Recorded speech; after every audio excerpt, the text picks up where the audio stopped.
Sports presents.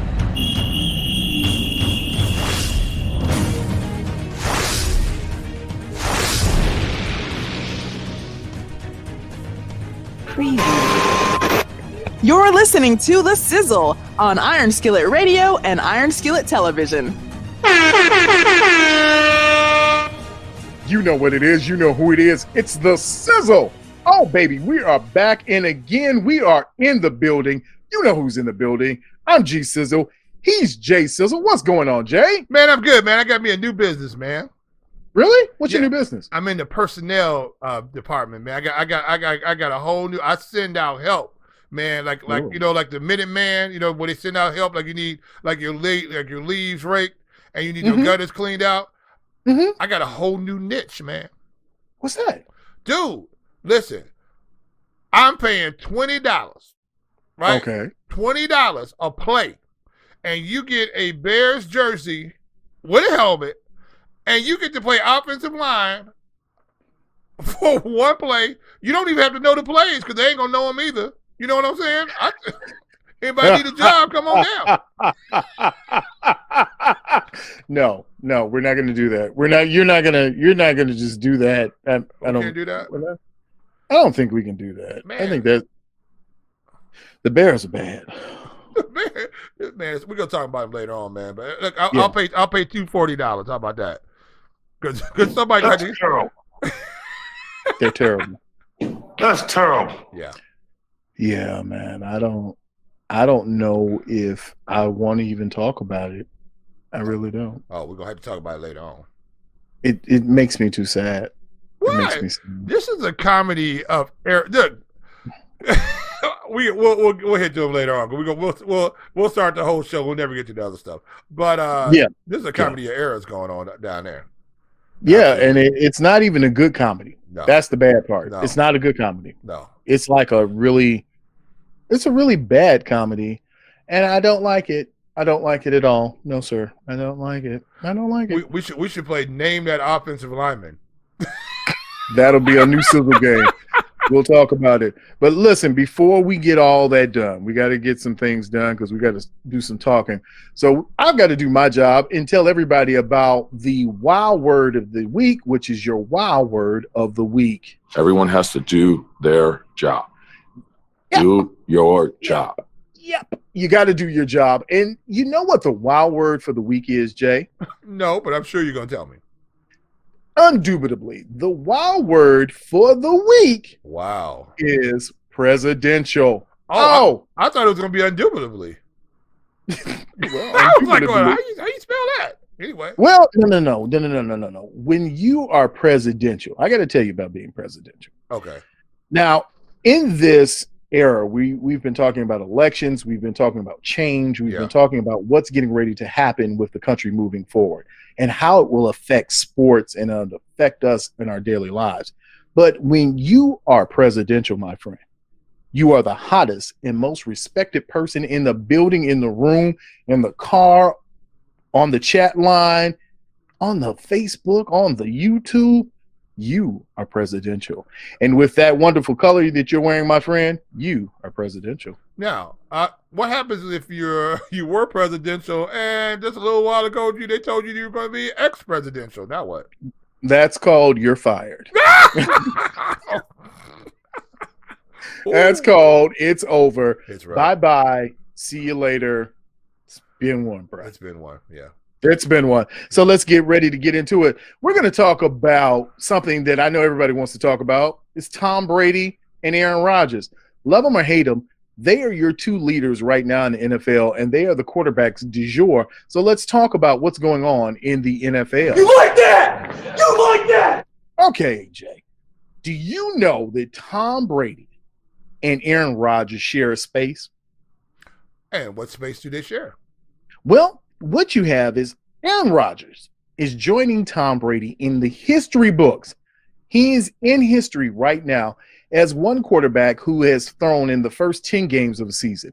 He's thrown for 25 plus touchdowns with less than 3 interceptions. Wow. Yeah. Big stuff. Is that a record? It is a record. Well, he hasn't set the record. The record is actually held by Tom Brady, where he was number one in 2006, where he threw for 30 touchdowns and for 2 interceptions. That was also the year, what was it, 2006, 2007, right in there. Wasn't that when they went 16-0? But the COVID era, we got to put an asterisk on everything, and I'm not really sure about when that was that. Tom Brady, that team was pretty complete when Brady and them. I mean, they had the defense was playing really well. I mean, they had offensive weapons going on. They spread the well pretty well. It wasn't a real super dominant team, like this Tampa Bay team that Tom Brady on. I don't think Tom Brady's ever had a team this dominant on the offensive side of football, except for when he had Randy Moss. Yeah, and right now, that was 2007. That was the 30-2, which they went 16-0. But we got to talk about somebody else that's coming to. How does Superman just keep getting help? He just keeps getting super friends, even if they were super villains. Now they're on this Justice League with Tom Brady. And so let's talk about AB and the Buccaneers. You like that? You like that? So I don't even know how we start this. So Antonio Brown is signed now. He's past his suspension point. He is currently an active member of the roster for the Tampa Bay Buccaneers. Is this sizzle or fizzle, Jay Sizzle? What is this? You mean the Hall of Famer, the best wide receiver in football, is now playing with the Tampa Bay Buccaneers? Is that sizzle or fizzle? Is that the question you're asking me right now? This is Antonio Brown. If he can keep this together, instantly, this guy's in better shape than any wide receiver out there right now. This guy is on fresh legs. You got to think about this. He's on fresh legs. He's on Uber speed right now. There's only a few other guys who are faster than Antonio Brown, and they're not the route runners that he is. Let me tell you something right now. Tom Brady, look, that's what I love about Tom Brady. Hate or love Tom Brady, you got to love this part about Tom Brady.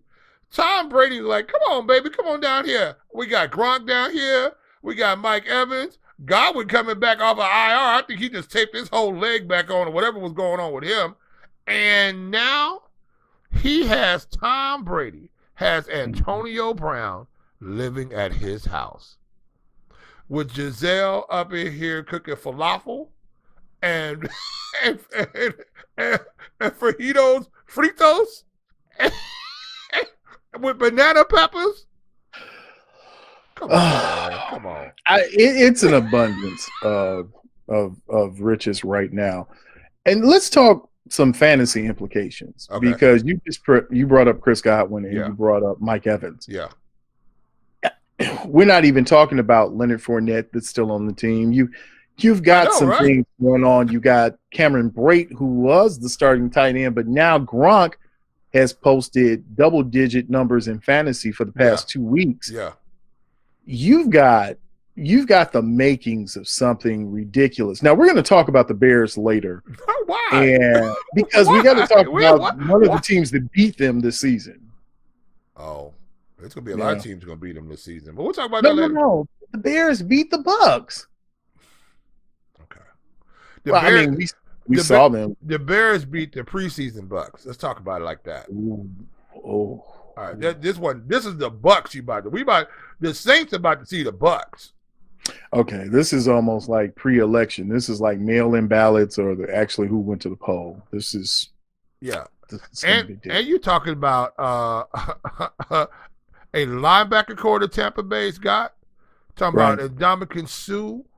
Right. Was it Devin White? The corners? Come on now. Come on. And now you got AB? Come on. This could be 40. This could be a 40-point shellacking by the end of the third quarter. Yeah. Let me ask you, what's going on with Drew Brees? Hey man, he just doesn't look like Drew Brees. He looks he looks like Drew Brees' dad. Look, let me tell you something. After a while, I think I was just looking this up, and let me see if I can pull this up while we're talking. Drew Brees has had some significant injuries. That labrum tear back in 2005. He's he's had that right thumb problem 6 different times. He's had problems. The left knee, he has problems. Let me tell you something. After a while, all those injuries come back to bear after a while. And after a while, you're a shell of yourself. You don't have the strength. The amazing part about this, and that's what this, and I know we're talking about Drew Brees, and we'll go back to Tom Brady for a second. Tom Brady's been nicked up and dinged up too, but somehow or another eating those haruba roots or whatever he's got going on over there, but somehow or another he stays flexible, he stays beaten and keeps on ticking. But I think what you're starting to see right now with a Drew Brees is that he look, you gotta remember this too now. When I think it was that final game with the Chargers, I think before he came over with the Saints, he tore his shoulder up. That wasn't just I'm nicked up and fell down a little bit. I la a certain a certain quarterback who played one play last week. We'll talk about that later. But you're not gonna do it. You're not gonna do it. I'm not gonna do it with you because I know who you're talking about, and the people know. And yeah, buddy, I don't think this is gonna be good. But I don't think this is gonna be good Drew at all. Brees suffered a 360-degree labrum tear. Then, right? After a while, as you're a young fella, you can come back and play with that. But after a while, that arm strength starts to diminish. And I think what you see right now is a Drew Brees who Michael Thomas, he's coming back to play this week too, right? Right. You're looking at a guy who just doesn't have the arm strength he used to have. And then he doesn't have the mobility that he used to have. See, Drew Brees was it's a reverse, but Drew Brees was a sort of a scrambling quarterback. Right. He could maneuver. He would get outside the pocket, and he was dangerous with his feet. Right. He was a little bit Fran Tarkin-ish. Fran Tarkin team, for y'all don't know who that is. But and so and the Russell Wilsons of the years of the game has modeled their game after Drew Brees. Right. But now we see an old man Drew Brees now who has to sit in the pocket, and he ain't the tallest fella in the world either. So who Drew Brees reminds me of all the time? Who's that? Doug Flutie. He had that. He's what you would think Doug Flutie would have become with better training, better stature. Doug Flutie to me was that beginning of the Drew Brees era. Yeah, shorter quarterback that could mobile out. He was on a bootleg or scramble. He was deadly scrambling and throwing at the same time. Right. And because you remember back in those days, right around the time you're talking about the Doug Flutie times and all those, the average quarterback, these guys were all 6'3" and 6'4". They were all big and tall and strong, standing tall in the pocket, slinging the pill around. So now you got the smaller guys going out there, and like I said, now this is the reason why you have the young fella, the Kyler Murrays of the league, coming out able to play. This is the reason why, even though Lamar Jackson's bigger than everybody, but that is that style of play that you can have a mobile quarterback because of the Drew Breeses and the Doug Fluties of the world. But right now, I think you just see old man River time. Look, time has never been defeated, and at some point in time, it comes that time, and maybe he played one season too long. All right, so let's talk about it. Let's look at what we're getting ready to. You're going to have the Saints at Tampa Bay. The Saints do better at the Dome, but they've had a pretty good record. I think it's overblown, this whole thing about them not playing in the Dome. They did quite well last week against the Bears. They were able to hold their own. So what are we looking for when we see this Tampa Bay team? You see Tom Brady now with an AB. You see Gronk kind of rounding into form. You see their running game where they have multiple options there now. What are we looking at? What are we going to see with Tampa Bay and New Orleans this Sunday? Oh, at least you're going to see that one of these two teams are going to be the NFC South champions, and their team is not coming from New Orleans. Okay. Tampa Bay. That kind of narrowed it down, my friend. I think that was real good. Yeah. Tampa Bay is loaded for bear. And now you have, this is what, the eighth game of the season? What is this right now? Ninth game of the season. This is ninth game of the season. Ninth game, week 9. So now you're looking, this is equivalent to the third or fourth game of the year, right? Fifth game of the year after training camp. This team now, if you looked at this team, Tampa Bay, from game 1 to game last week, totally different ball club. Offensive line looks tight. You see guys running their routes better right now. All types of stuff because this is Tom Brady. Also, Tom Brady's like, my boy Gronk, if you're not playing well, Gronk is going to turn it on in the back end. He will take that starting position. Oh, we think Mr. Godwin, we're going to be nicked up a little bit. That's what's happening. Oh, is AB sitting out there? How much we need to pay AB? Oh, $750,000 to start. And if you rostered, we're going to give you $250,000 a game. Guess what, AB? You ain't even got to spend no money on nowhere to stay, baby. I got plenty of room at my house because you're going to get up with me at 5 o'clock in the morning, and I'm bringing you back home with me at 9 o'clock at night. Me and you. Yo, it's like they online together. It's like your frat brother who calls you and says, yo, this is what we're going to do, team. Well, gotta remember now, when AB was at New England, they wanted to get rid of New England. They wanted to get rid of AB in that first infraction out there. And Tom Brady said, oh, no. He stood up for him. And AB remembered that.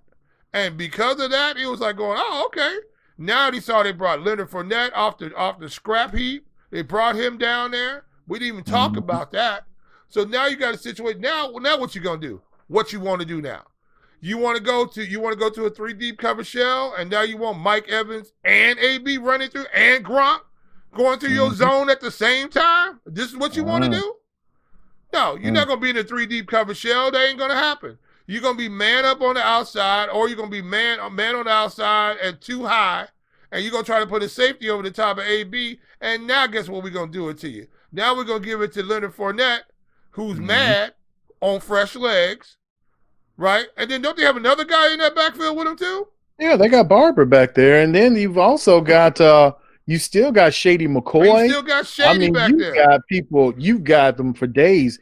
And it's funny that Diana Rossini from ESPN asked some of the Bucs defense about AB and how they felt against playing against him in practice since he's been there.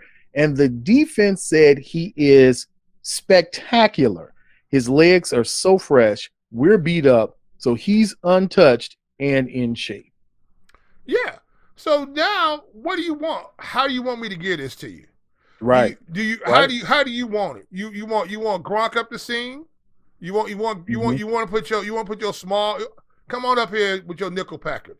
Come on up here with your dime package. All of a sudden, now you got to deal with AB. And we got Godwin coming back, too. I'll go 5 wide on you. I'll go 5 wide on you on an empty backfield. I'll go 5 wide, and I'll put all of them out there at the same time. Now what you want to do? It's crazy. I'm going to say it to you like our homeboy, Young Khan the Don. How do you want it? You want it fast or slow? Do you want me to give it to you with the run game? You want to stop the receivers, so we'll just we'll ground and pound you. Or do you want to stop this aerial attack and we'll just shut down the run game? But then, as you said, you got people running through your zone.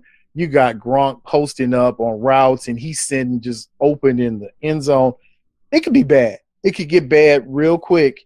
And I don't see anybody in the NFC that can really stop or contain the Bucs except the Bears.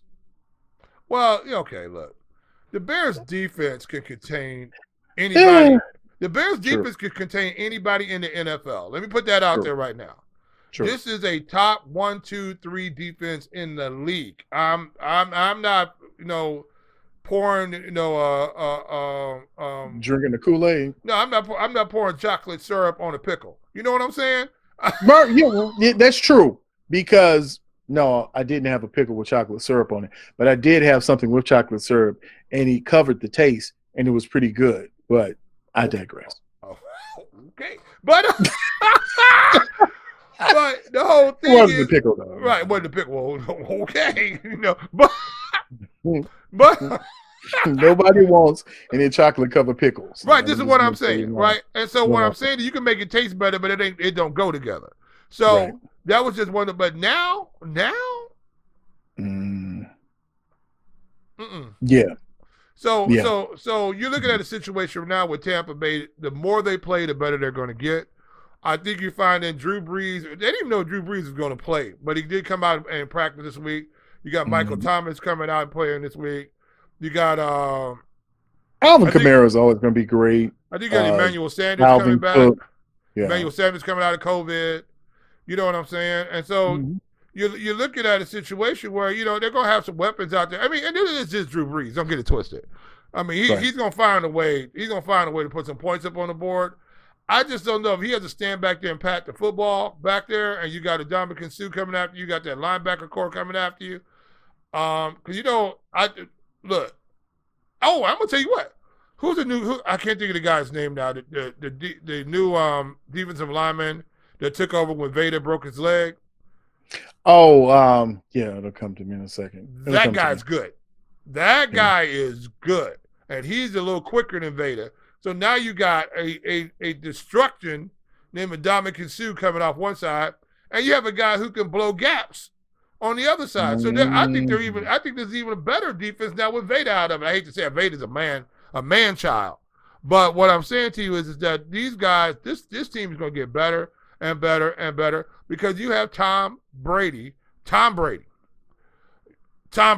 is your quarterback. Every time they come to the facility, and when they leave out the facility, you know whose car they see out there?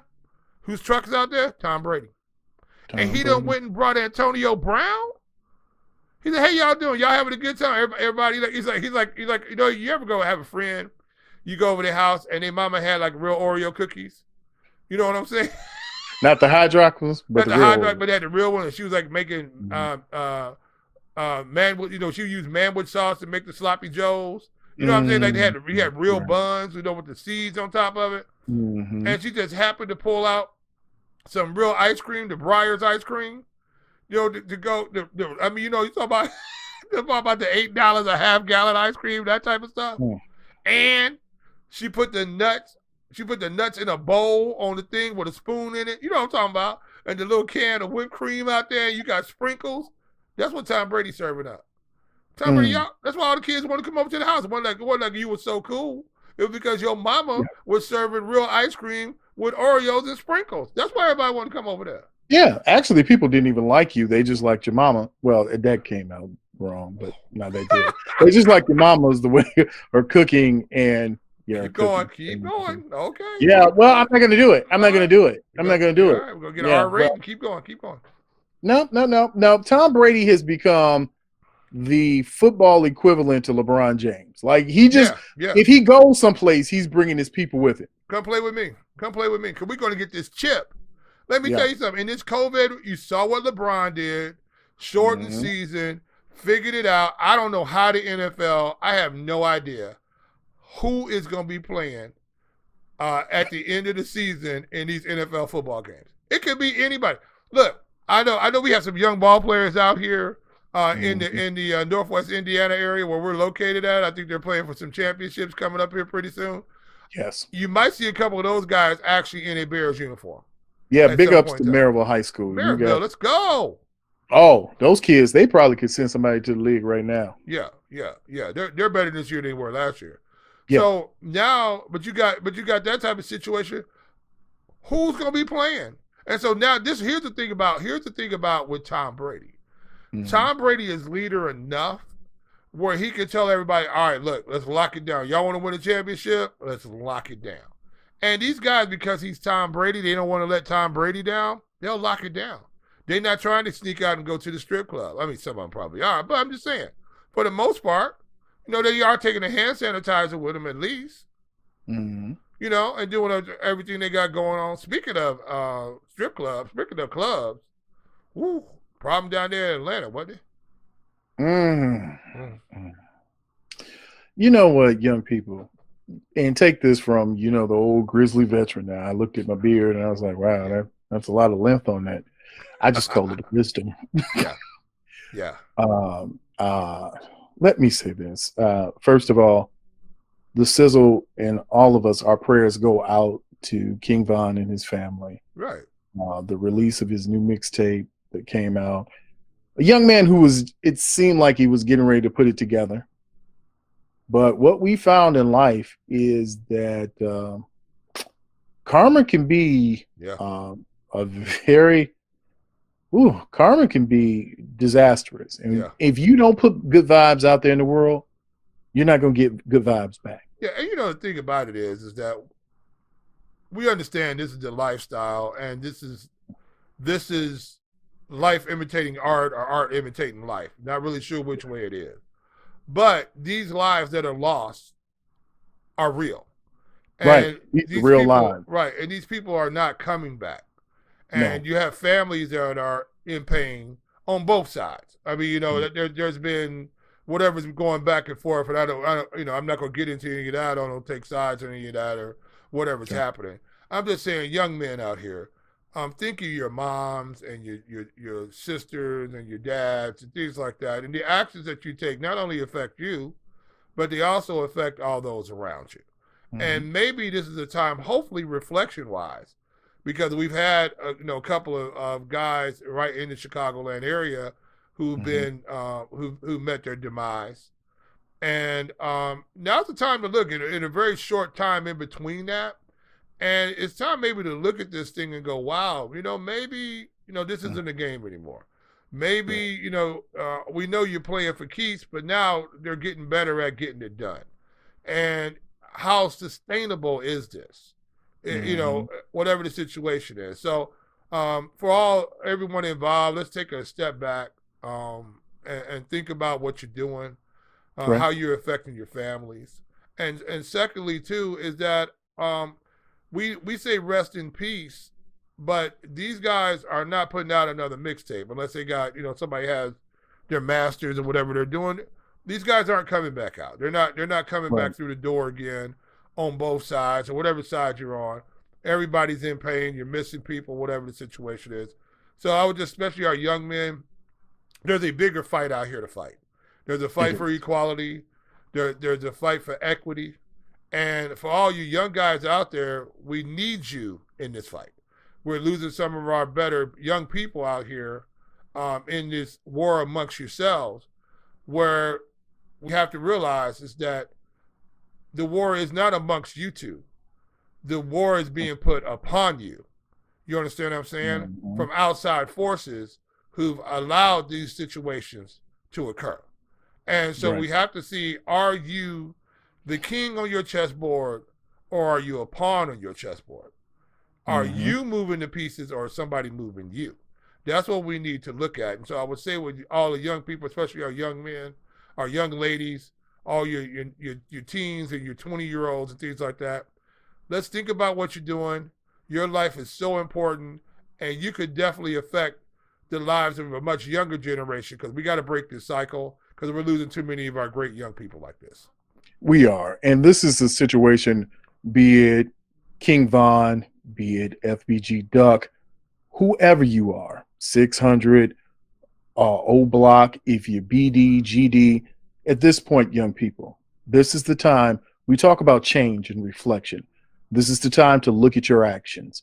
Both men who have just passed, and both Chicago rappers, were fathers who have children now who are fatherless. This cycle that we talk about the pain of not having fathers in the home and not knowing your dad and wondering what's going on and having bad and improper relationships, not only with the women in your world, but your community as a whole. This is a time where you stop and reflect.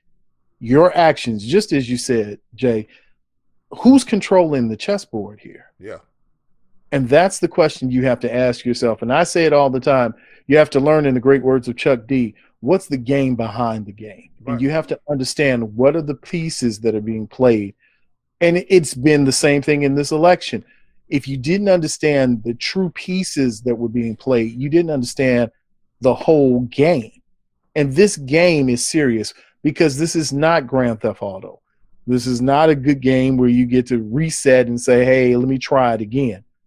This game is game, set, match. It's over when it's over. And so we ask at the Sizzle that there be peace among the streets, but you have peace in your hearts and your minds, so that you understand these actions and things that you're doing now will not be profitable to your family, your friends, and your community. So with that said, Jay, it seems sad, but there are other great things that are going on. Yeah, there are. And one of the greatest things is I never thought in our lifetime that we'd be able to say we've lived to see an African-American president. Yeah. And at the point of this recording, it looks like we'll have our first female African-American vice president. Yeah, it's absolutely amazing. Black people really had the right to vote since 1865, and it really wasn't enforced until 1965. So it's within my lifetime where they were still going out doing poll taxes. How many grains of sand are in this cup? How many bubbles in a bar of soap? These are questions that they asked at the polls. And if any young people are listening to this right now, this is why your energy is so important to this right now, because in this short period of time, we've had 2 people of color move into the highest offices in the land. And we also have finally a woman who is elected to the second highest office in the land. This is momentous times right here. This time is going down in history. Do not let this time pass you by without fully reflecting on what you're seeing.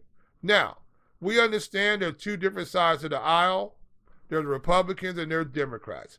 Whichever side of the aisle, whichever side of the way you vote, that's fantastic.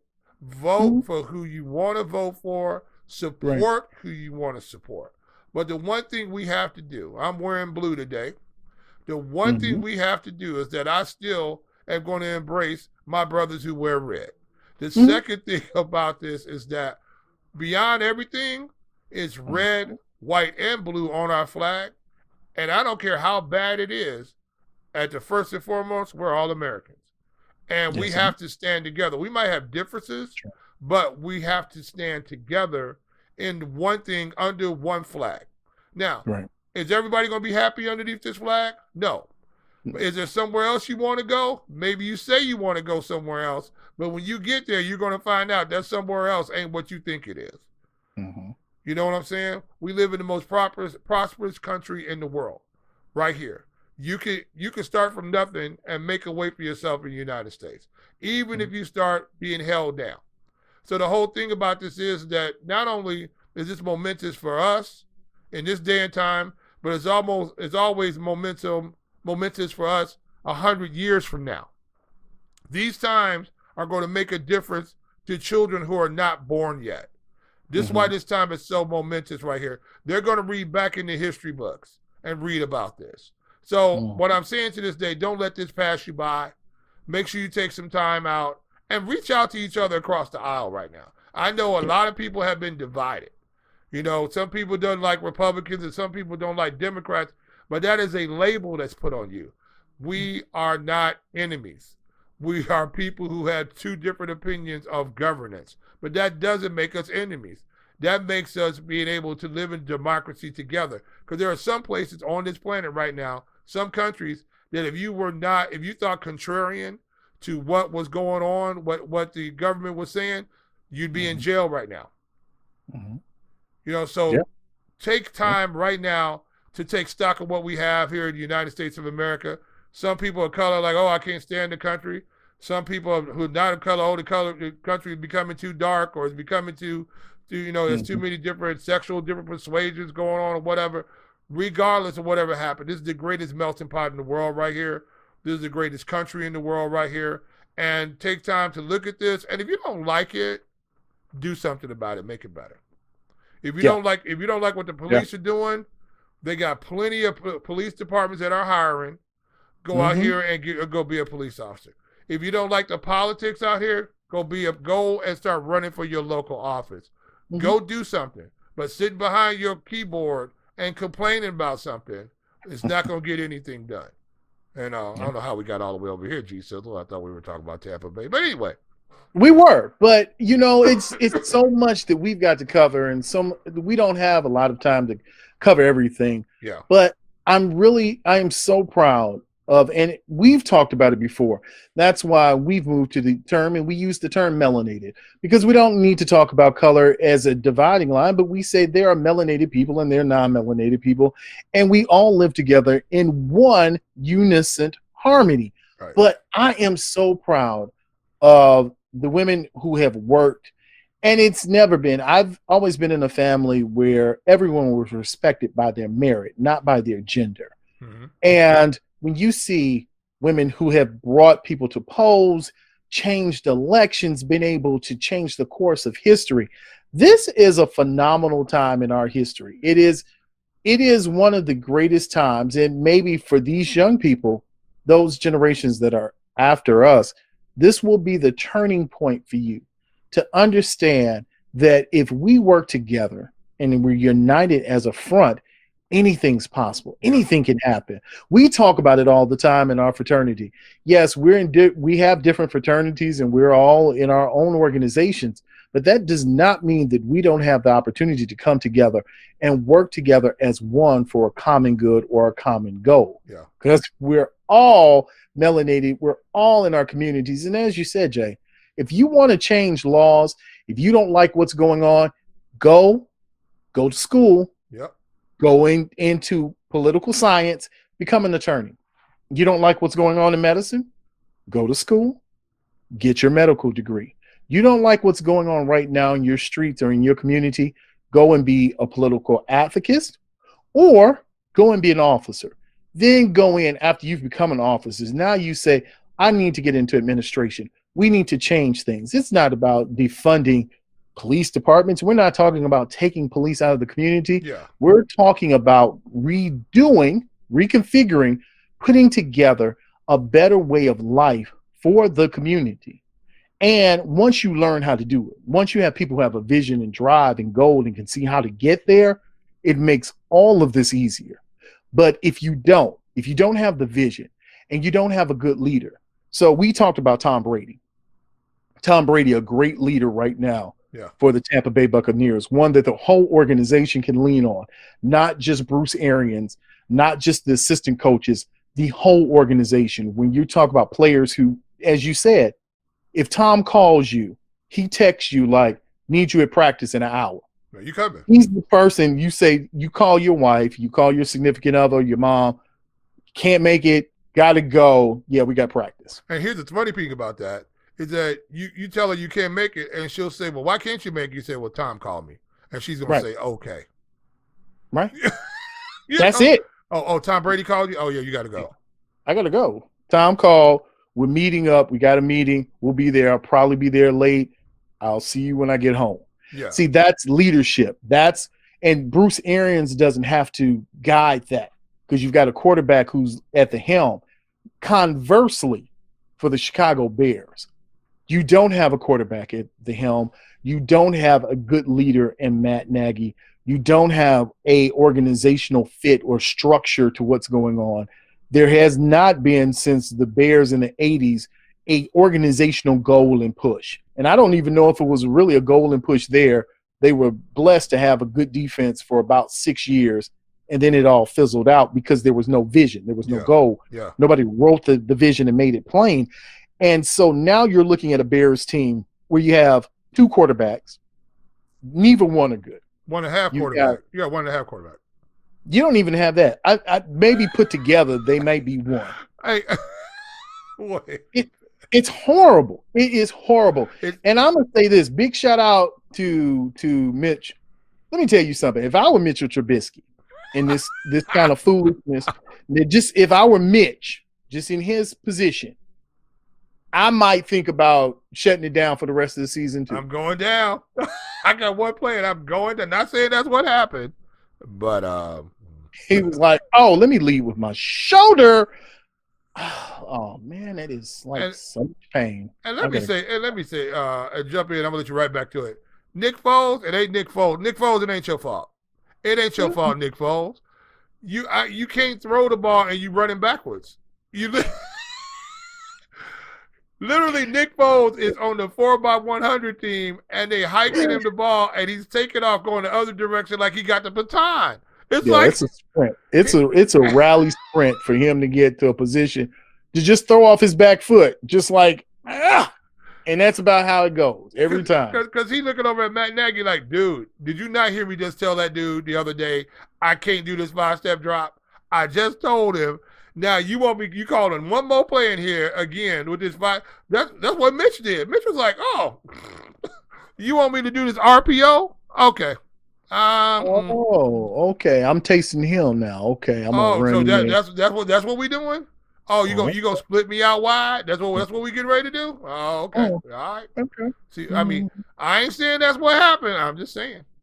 We're not saying. We're just saying that right now the Chicago Bears are in a position where you have your starting quarterback who's under duress, your backup quarterback who might be out for a significant amount of weeks, and then your third string quarterback has not thrown a pass in a couple of seasons. What's that guy's And name? when isn't that Tyler Bray? That's Tyler Bray. Yes, he's only thrown one pass. Dude, they are going out on Michigan Avenue right now at the Garrett's Popcorn, and they're handing out passes to anybody who wants to come play quarterback for the Bears. I didn't think it was possible, Jay. And maybe this all turns around. Maybe things get right and the ship is straight. But you had said maybe week 4, somewhere around week 4, that there's a possibility that the Bears could go 5-11. I told you. And I was like, nah, can't happen. It wouldn't be possible. Told you.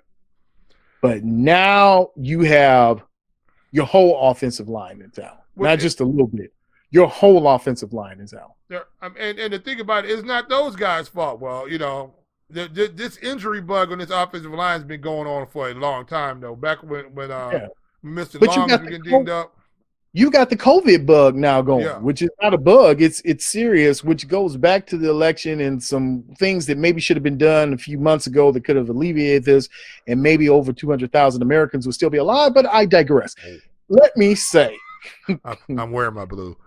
Okay, yes. But I still have a little red on here, I'm going to say that you've got a situation now where your starting center is out. Yeah. Your left guard is done for the year. Your right tackle is down for weeks with a knee injury. Yeah, and even when he comes back, it'll be the end of the season. The only person left standing on this line that started on this line at the beginning of the season is Charles Leno. And how does he look to you now? Remember, everybody's complaining how terrible Leno is, right? Oh, I told you, he is an average offensive tackle in the NFL. That's why he's been playing out there all these years. Now he's your veteran out there, because you got the Cody Whitehair's backup is not even playing. What's his name? Sam Mustipher? He's been ruled out. You're getting a situation, and I say it might be able to change. You're going to have your 6th and 7th round picks now playing on the line. And they were professional guard. They played collegiately, right and left guard.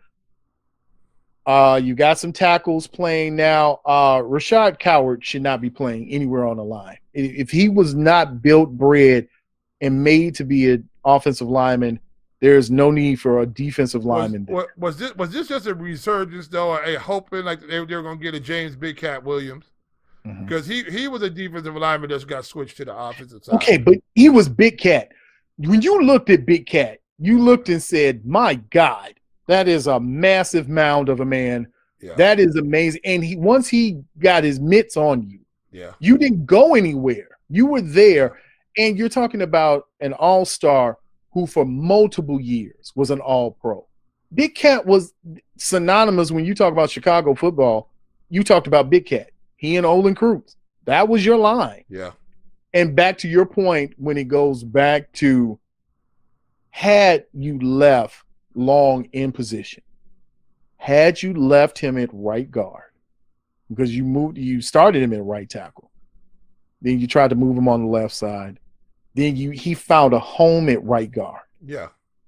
If you had just have an all-star right guard, because guards, nobody figures it out. They're almost as important as tackles, if not more so, because they guard what's coming up the A and the B gap, right up the middle towards the quarterback.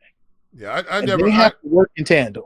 I never understood why they moved him out to tackle. Never understood that. Is it because the people who were picking the tackles couldn't find one? Is that what the problem is? And so you took your best offensive lineman and stuck him out there and got him hurt? And this is a guy who out there because he was the best talent, as you said, the best talent, and the people picking or putting the team together didn't know what a good guard or tackle would be. And now this is a guy who actually could be playing on this line right now. Mm-hmm. Who could be giving you a big hand right now? It's just amazing. You know, it's sad that Long has retired, and I don't know if he's really retired. He just walked away from the Bears, but right now he would be a great addition at right guard. But I don't know if his body could hold up a half a season. No, and that's the thing about it. And the thing about it is too, and now you got this is a game you could win. I mean, you got a Bears defense who's going to be able to fill the box and play well against Derrick Henry, and then you also got Ryan Tannehill, who you're not super afraid of. I mean, we do have two of the better corners in the league. Well, we got Fuller, the knockout artist out there, and then you got young Mr. Johnson over there who can cover. Now, he might not tackle you, but he can cover though. And he was named on the rookie team of the week. Oh, he can cover. Oh, he can cover. There's no doubt about that. But I mean, maybe self-preservation. So you got a really good defense that's going to play well against this Titan. I don't think there's going to be a big scoring game until about the middle of the third quarter, like we saw last week when the Bears just start getting worn out. So right now, it is my hope that Matt Nagy takes his playbook, and as he's driving to Hallis Hall, he throws it out the window. Just chuck it. Is Hallis Hall open again? No. Because it was closed for COVID precautions. And that's why I'm saying I hope he's on his way to Hallis Hall when the game is getting ready to get played. And they get somebody out there who can just call a regular game. Put the tight ends out there, lock it down, and let's 3 yards in a cloud of dust. Let's come off the ball. Let's do some simple stuff. Let's not get funky with it. Because the only way you're going to win this ball game is that you're just going to have to be a ball possession type of offense. You're going to have the short plays. You're going to have to, we can't have these third down and 8s. Mm-hmm. Okay? We can't have first down. Also, you're trying to chuck it downfield. We can't do that. We need 3 yards on first down. We need to go 2nd and 7. Now we need to go 3rd and 3. And we need to get makeable third downs. We need to move the chains. That's what we need to do. We need to eat up some clock. Give the defense a rest. Do something like this. But if you get out there and sling this football around, first thing you're going to get Nick Foles killed. Absolutely eviscerated. Right. If you drop him back here with right tango 72 Z curl 35 Cougar on 2, check with me, blue Roger 207 zip on 2. If you come out with that play call, whatever that was, because I'm sure that's how it sounds, that play call, that's exactly how it's going to sound to these new offensive linemen who ain't going to have a clue to what you're talking about. If you come out there whipping that thing out there, it's going to be a long, long day for the beloved. A long day. Well, Jay, let me ask you something. What do you think about the issue? And this has been a back and forth with Matt Nagy and with Nick Foles about the armband. What's your position on a QB wearing an armband or a playbook on his wrist? When I was coaching, I had my guys wearing armbands. I like it for speed. I like it because you come in and hit them with the hand signals, give them a number, and off they go. I like a NASCAR style offense anyway. I think all his huddling up is for the birds. Yeah, the birds. I want to get up there. I want to get up there and snap the football, especially like Nick Foles was trying to do when you get guys tired, they're not sure, you keep guys on the field, and now I see I got a tackle over here sucking wind, or I got a guy who's being too aggressive. Now I can call that trap. I can trap him. I like guys playing. Plus, it keeps the playbook smaller. There's only certain things. You're only going to have 5 different routes on that wristband. And you're calling those by name. You know, they're going rocket, tango, whatever you call them. And you're calling the either you're going left or right. That second number or the first number is going to tell you which side your tight end's on. With however you have your call set up. And then all of a sudden we're going to slide protection. We're going to turn the protection on the Mike linebacker or whoever you designate who the Mike linebacker is. Maybe the strong safety walks down the box, and you're going to turn the protection on him, and you're going to slide away from the strength. And that's what you talk about turning protection. That means you're going to start at this one guy. We're going to slide away from him for the most part. And so now you just put these guys in a position where they don't have to think about playing football. You just go out there and play football. Now, if they come up and start firing at you, if they come out now that's where you got your little quick hitters. You got your slants that you can throw in there. Now that's where you come in with your counter game. Guys want to blitz you, run your counter game because let's trap those safeties inside. You know what I'm saying? Let's do a little misdirection. A la the Rams. Let's get some jet motion going. I used to love using jet motion. I'd bring G. You saw my offense. Oh my God, my poor defense. Every time I was like, dude, he's gonna run a jet. It's gonna be a sweat. It's over there. Don't look at me. Look over there. He's over there. And we bootleg off that jet every once in a while, just to we sneak that either a tight end blocking down on the backside, or and we sneak it back out in the flat, and we just and you didn't keep your flat defender home. We're gonna go. I'm gonna take that 12 yards. I'm gonna take that 7 yards. You're gonna give me on the boot. And then once you start pursuing from the backside, now my jet action is gonna cause some gaps in the defensive line that's tired, and all of a sudden we're gonna put that foot in the ground. We're gonna cut back and off we go. You know what I'm saying? Know, that's funny. The first thing I learned in coaching defense was how easy it was to coach offense because it became such a natural fit. You knew offense from the defense, and you thought to yourself in coaching defense, my God, how am I ever going to stop all these options in multiple ways that offensively you can create holes in the defense, get into that little spot, that little pocket, and it's indefensible. Or you got a running back coming out, and you're going to have him lined up on probably your slowest linebacker. Right. Or you got a lineman trying to drop back, and now he's on a tight end, and he can't cover him to drag across the field. Offenses are so tricky. And to me, Jay, this is the question. If Matt Nagy is such a offensive guru, he's the greatest offensive mind of all time.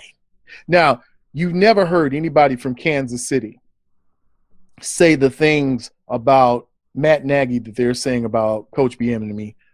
They don't say the same thing about Coach Andy Reid. Yeah. They don't talk in glowing terms like, look what he's done with this offense. It's amazing. So I'm at a loss for what do you do with a Matt Nagy at this point? You got to take his playbook away from him. That's number one. See, here's the problem. You got these guys who have a certain system. These are system. You have system players, system quarterbacks, but you also have system coaches that they can't change it up. You look a little bit, see what's happening up in New England. Got a system up there, don't look as good now when Tom Brady ain't sitting up there right. You know what I'm saying? So the issue is now you got guys who learn a system, and the biggest thing about a system that you learn is that everything is timed. From where the linemen step, they all stepping in unison, who's blocking down where, the different routes. The quarterback is going to hit his back foot, and he's going to come out and he's going to throw to an area on the field. He's not throwing to an open person most of the time unless something's going on. He's literally reading that safety. Does the safety dive on that slant route that's coming? Does the safety dive on that tight end going up the seam? Does he cheat that way? If he does, then I know I'm going to put the ball out here on this 9 route or this 8 route, and I'm throwing to an area and let my guy go get it.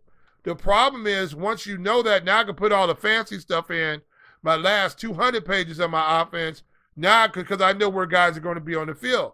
If I have to change my offensive identity, that means I have to go back to square one and change everything. I got to change how deep the offensive linemen take a set. I got to see where the offensive tackle is. His head going to break the waist of the guard next to him, or is he going to play tighter?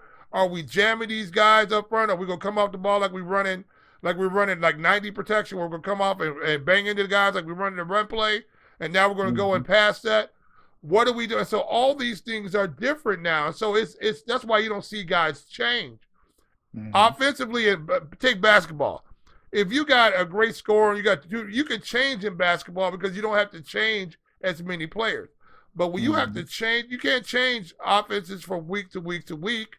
This is the reason why the Naval Academy and the Army Academy, when they come out and play against different schools, they just don't have the physical manpower. But when they're running these wishbone and they're running these type of offensive that guys aren't used to seeing, that's why sometimes a really good Navy team will beat your team up. We'll beat your team up. We'll cut your team because they're not used to seeing that. That's when the RPO came in from colleges. Remember, the RPO was the greatest thing since sliced bread until you start running your RPO and your quarterback start getting jacked up. Until it got Robert Griffin killed.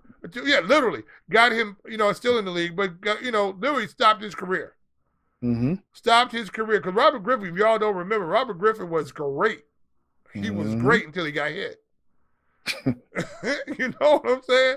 So that's what you have with the Matt Nagy. So Matt Nagy is trying to still force this offense that he has. That's why I say he's got to throw his playbook out. He's got to throw his playbook out. And he's got to go. Yeah. You're offensive coordinator. You're your head coach. And I'm saying it to you because you've done it. Yeah. Not at the NFL level, but you've done it. Right. You've done it at a high level. You've understood how to set these plays up. In your assessment of what you've seen of Matt Nagy, and I know last week we talked about continuity for the Bears, that there needs to be some prolonged continuity to keep this thing afloat. Can you afford, in your evaluation of Matt Nagy, can you afford to take him and Ryan Pace into next season and start a new season with the two of them at the helm? No, it's done. It's done now. You got to go. Here's the thing that's happened now. Was it Mitchell Trubisky's fault? No. He didn't draft himself. Number one. So if you know that he didn't draft himself, then you have to play to your players' strengths, which they were trying to do for a little while. They did have Mitch out there running it. They did have a little RPO going on. Why? Remember there was about 3 or 4 or 5 games there a year or so ago, 2 years ago, where Mitch was lighting it up. It was a 4-game stretch. I can remember because in my fantasy, I picked him up as my fantasy quarterback. It was a 4-game stretch when he was giving you 35. One game, I think he gave one of my teams, he gave like 40 points to. He was phenomenal for a small, like a 4-game quarter. And then it just went to pot after that. Let me ask you, Jay, real quick. Does Mitchell Trubisky remind you of Tim Tebow? He's a better talent than Tim Tebow. Okay. He's a better athlete than Tim Tebow. Mitchell Trubisky's a far better athlete than Tim Tebow. Tim Tebow's a better leader who just didn't have the athletic ability, throwing ability. Look, Mitch can throw the football. You just don't know where the football's going. Right. He can throw it 80 yards, but you don't know who's going to be there. But part of it is that you're asking him to do something that he has not done and has not been very successful at doing. If you put Mitch out on the edge and give him that option to run and take off and just read half the field like he did for those 4 or 5 games, when Mitch was offensive player of the week or something like that, when Mitch would look, all Mitch needs to do what he did last time, we're going to go get Khalil Mack because we can go and win the NFL championship. We can go win the Super Bowl. If Mitch just plays average football, we can go win the NFL. So what happened to Mitch just playing average football? What happened? Because you have a guy who can't play average football calling plays for him. And Mitch didn't know enough to know that the plays that Matt Nagy was calling for him couldn't work because he didn't have time to do them. You have a Nick Foles who's come in who has cachet enough, who has a MVP, who has NFL records, who came out, and that wasn't by chance that came out. He said what he said. He wanted to let everybody know it ain't me. They paying me this big money, but it ain't me. I'm telling you, it ain't me. He's calling plays that we can't run. And now you have a Matt Nagy who, for whatever reasons, who believes that his playbook, because it was passed down to him from Bruce Arians. It was passed. Was it Bruce Arians? No, Andy Reid. Andy Reid, I'm sorry. Oh, no, I got Bruce Arians on the mind. Andy Reid tree. Yeah, Andy Reid tree. I got Bruce Arians on mine right here. But that playbook was passed down to him because Andy Reid passes down to all his offensive coaches who are going to think they're going to be coordinators. He gives them the playbook. So this is his Bible. This is his Book of Mormon, basically. Right. You know what I'm saying? This is his Bible that he has, and he's going by what this Bible says he's going to do. And, you know, and that's what's going on with this. And this is the reason why you see a guy who can't change, who needs to have, look, Matt Nagy needs to be coaching Tom Brady right now. That's what needs to be happening.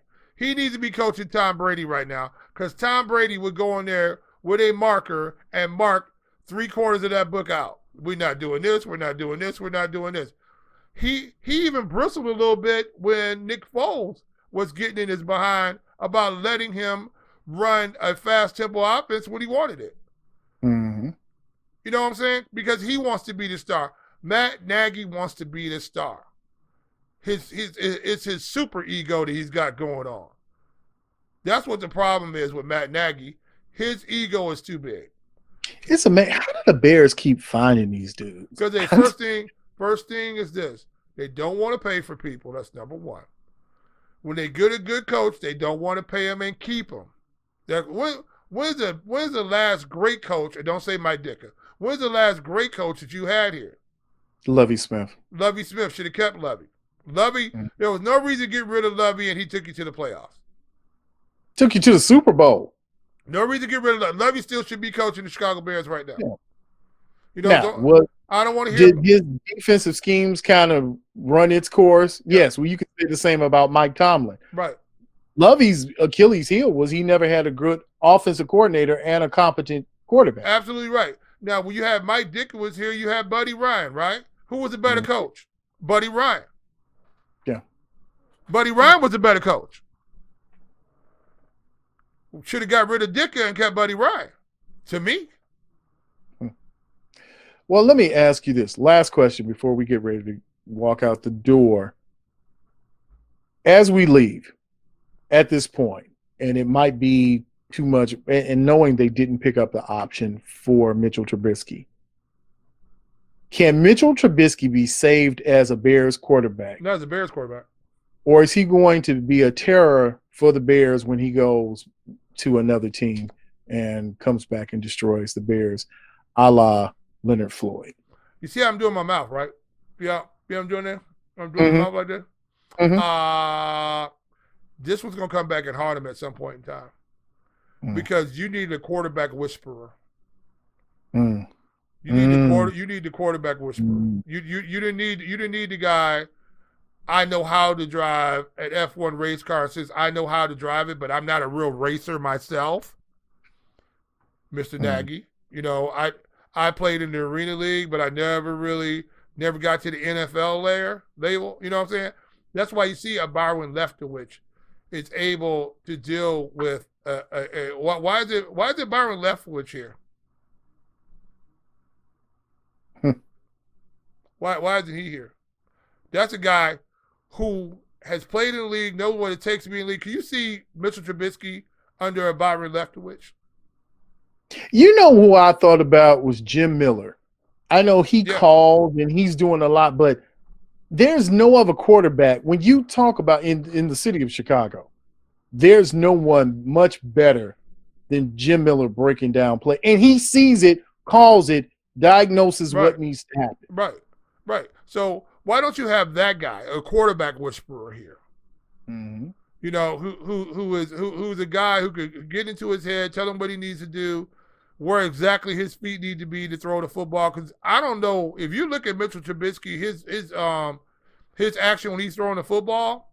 Nobody's paying me right now to coach football, but I know one thing I would be fixing on him immediately was his legs, on how he's throwing the football. He is off balance when he's throwing the football. Even when he has time to throw the football, he's off balance. The great quarterbacks, when they have time to set up and throw passes, a la Drew Brees, a la Tom Brady's a perfect example. This is the reason why Tom Brady, if you don't get to him, he's going to get you. Because he can put the ball where he wants to put the ball, but look at his feet. Yeah, Aaron Rodgers too. Aaron Rodgers, look at his feet. Look at their feet when they throw the football. You're seeing it now with Justin Herbert. Right. Another one. Question, look at his footwork. It's amazing. Look at Joe Burrow. Look at Joe Burrow. And amazing Joe Burrow is nowhere near the talent Mitchell Trubisky is. Yes, I said it. Joe Burrow is nowhere near the physical talent that Mitchell Trubisky is, but look how he throws the football. Right. He gets those hips square to his target, and that ball's perfect. Mitchell Trubisky should have went down there. He should have called Tom Brady. That's what Mitchell Trubisky should have did. He should have called Tom Brady and said, "Can I come in and move into the other room in your house? Can I just come down here and get up with you at 5 o'clock in the morning and go to bed when you go to bed? And can I just come down and stay 2 weeks with you? Look, I'll pitch a tent in the backyard. I just want to go and see how you go about your business. I want to see how you work on your setups, how you set up on your drops. Do you know Tom Brady does not throw passes without a helmet and a pair of shoulder pads on? Makes sense. Why would you? Right, because he says, why would I do something, practice something that I don't do in a game? So every time Tom Brady goes to a throwing session, he has his helmet on and his shoulder pads. No matter what the weather is, he has his helmet on and shoulder pads. This is a guy who's dedicated to his craft. You need the quarterback whisperer. And Mitchell Trubisky didn't have it. He hopefully goes somewhere and somebody takes him like Secretariat. Was it Secretariat? What was that? Whatever that horse was. They beat him. Yeah, I think it was Secretariat. It was Secretariat. Was it Secretariat? Which yes, one was it? Secretariat. Where you go and they had the whisper and he spoke to the quarterback and he was that him? Yeah, was it Big Red? Yeah. Anyway, they had beat him so bad when he was a baby and they made him lose to the other horses. This is what Mitchell Trubisky is. Now, is he going to be a great quarterback? No, maybe not. But he's going to be a better quarterback than what he is right now. If he gets. So you're saying that Mitchell Trubisky is a beaten horse? I'm saying Mitchell Trubisky has been taught how to lose. And the things that he was doing well, they never went back and kept doing it. That 4 or 5 game stretch, when even Matt Nagy said it, he said, I had to put it down to quarterback 101 because Mitchell wasn't getting it. So he put a lot of that stuff out of the playbook, and Mitchell was running basic plays, RPOs, stuff to roll out, get outside on the edges. That's what Mitchell was running, and he was being successful at it. Why do we need to do something? What is the object of the game? What is the object of the game? They said, remember that game, what was that, War Games with Matthew Broderick back in there? What's the object of the game? The Whopper computer to win that game. That's what it is, to win the game. Not how pretty you look when you win the game. I need one more point than you. Right. That's all. So if I can go out here and I need to roll out and throw this pass and I'm getting 4 or 5 yards every time, if I get 4 yards and another 4 yards and another 4 yards, that's 12 yards. I think all you need is 10 for a first down. That's it. And if we need, as Mr. Machabrodo said, all we need to do is matriculate the football down the field. Because if you matriculate this football down the field, you have one of the best defenses in the NFL. One of the best defenses in the NFL that you are wasting. We are seeing a tramoskery going on right now. And I said that's a new SIZZLE word. It's a shambockery, travesty, everything that you're wasting this defense that we're never going to see here again for another decade. Yeah. We got lucky. And then you went and got Khalil Mack. Look, Robert Quinn hasn't been super impactful yet, but you don't need him to be. Just one game. He was impactful one game. But you don't need him to be. You just need him to be good. This defense You need is him to enough. be better than Leonard Floyd. And that's what you got. And then Leonard Floyd came over here and went on clown. That's how bad your offense is. A guy who couldn't make it on your own defense came back a year later, not looking like he had been Mr. Hulk, like he put on 40 pounds or something like that, came in and clowned your offense, because that's your offense, Mr. Nagy. I don't care who it is that's coaching your offensive line. That's your offense. And if it was my offense and my offensive linemen were looking that bad, I don't want my guys to look that bad. We're going to switch this up. We're going to figure something out. I don't need to score 40 a game, but I at least need to score 25. They're the worst. Look, how's this team not score? They scored their first scoring play in the third quarter all year. They were the worst team in the league. But when they got on scramble mode in the fourth quarter coming back in games, they were the best scoring team in the league in the fourth quarter. Well, why don't we take what we do in the fourth quarter and put that in the third quarter? That just sort of makes sense. Maybe we should just play offense like that. Maybe we should I play. wonder who was calling those plays. I guarantee you it was coming off a wristband, and they dumbed it down because they don't have time to call in all this stuff and go 4 jet smooth right on 22 Jehovah on Chicago, kill. But we ain't got time to call all that. Remember option, murder. Remember that. Option, murder. Oh, no. We ain't got time to call all that. All we got to do is call. All we got to Tango right 32 on 1. Let's go. 321 708 52 Kanye. Right. Okay. Big time. And then just throw in the Omaha because it sounds good. Omaha. Yeah, everybody loves a good Omaha. Everybody. Hey, you know a quarterback is doing some quarterbacking when you hear Omaha. Oh, let me tell you something. Listen, shout out to my man Tito. Coach Tito, this Okie's for you, baby. I know, Okie. Love Tito. Okie.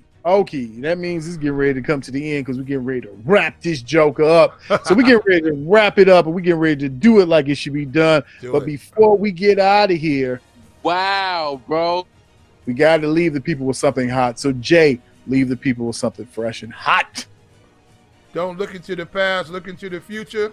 Because if you burnt your biscuits, they're still going to be burnt when you go back there to get them. I like it.